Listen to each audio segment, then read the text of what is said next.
Blues fans, hey, welcome to this episode of This Week in the Blues. Glad you joined us. So my name's Jimbo Big Train Madsen with Big Train and the Locomotives. So let's take a look at what happened this week in blues history. On October 8th, in 1969, B.B. King recorded The Thrill Is Gone, and is often considered the record that crossed B.B. King over into the pop market.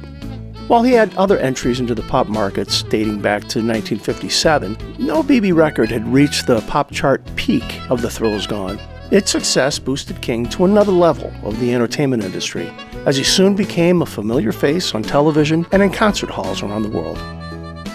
Electric blues guitarist Johnny Bassett was born October 9th in 1935. He grew up with blues music all around him in his native Florida. His unique ability to combine jump blues and delta stylings gave his playing a distinct sound. The self-taught guitarist recalled seeing Tampa Red, Arthur Big Boy Crudup, and other classic blues artists at fish fries in his grandmother's backyard. Bluesman and local civil rights leader Wade Walton was born October 10th, 1919. His fame comes from his barbershop, and he counted many famous musicians among his friends, colleagues, and customers. Walton played in the Kings of Rhythm with Ike Turner, but stayed in Clarksdale, Mississippi, working as a barber when Turner took the group national. Many musicians and other notable people patronized Walton's barbershop to play music with him or in homage, including Howlin' Wolf, Muddy Waters, Sonny Boy Williamson, and Allen Ginsberg. Delta blues singer and guitarist Mississippi Joe Callicott was born October 10th, 1899 in Nesbit, Mississippi.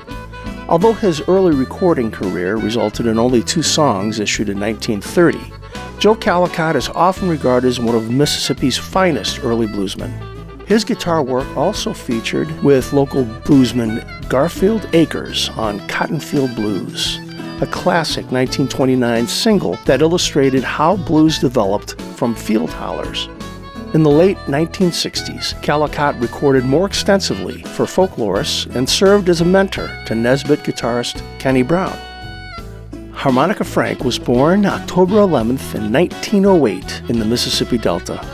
He was a son of itinerant parents who separated without giving him a name. He was raised by his sharecropping grandparents who died while he was a teenager. He taught himself to play harmonica when he was 10 years old, and he eventually learned guitar.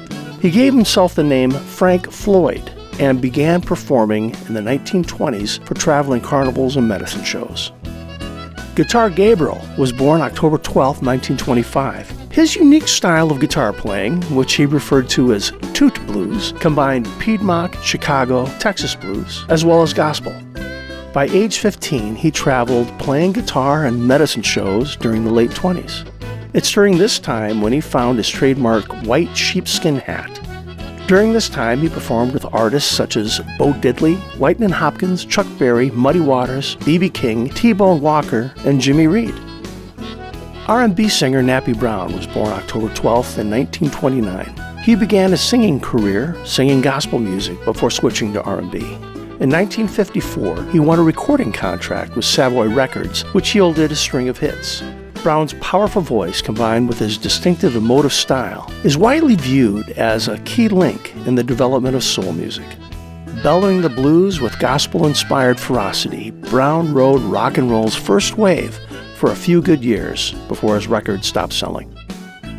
Blues guitarist Kenny Neal was born October 14, 1957 in New Orleans.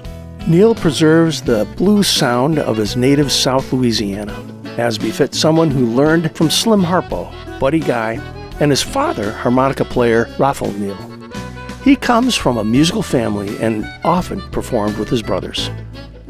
Blues guitarist Jimmy Liggins was born on October 14, 1918 in Newby, Oklahoma, the home state of Big Train and the Locomotives. When he was in his teens, he moved with his family to San Diego, California in 1932. He fought under the name Kid Zulu as a professional boxer until age 18, when he began as a driver for his brother Joe's band, the Honey Drippers. Liggins started his own recording career as a singer, guitarist, and leader of the Drops of Joy. Blues singer and musician Edna Hicks was born October 14, 1891 in New Orleans. Her recorded songs include Hard Luck Blues and Poor Me Blues. She also recorded Downhearted Blues and Gulf Coast Blues on the Brunswick label in 1923. She was popular in black vaudeville in the American Midwest in the late 1910s and 1920s, and often appeared in Chicago and Cincinnati, and made recordings for 7 different record labels in 1923 and 1924. James' son Thomas was born October 14th, 1926, near Eden, Mississippi. As a self-taught guitarist, he learned to play songs from older blues guitarists Elmore Davis and Arthur Big Boy Crudup. While working as a gravedigger, he was also a folk artist, making sculptures from unfired clay, which he dug out of the banks of the Yazoo River. His most famous sculpted images were skulls, often featuring actual human teeth, which mirrored his job as a gravedigger, and often stated his philosophy that we all end up in the clay. Well, blues fans, we just covered some of the highlights here. If you want to know more about these artists or other things that happened this week in the blues, be sure to follow our social media pages or visit our website at bigtrainblues.com. We'll have a new episode next week. We'll see you then.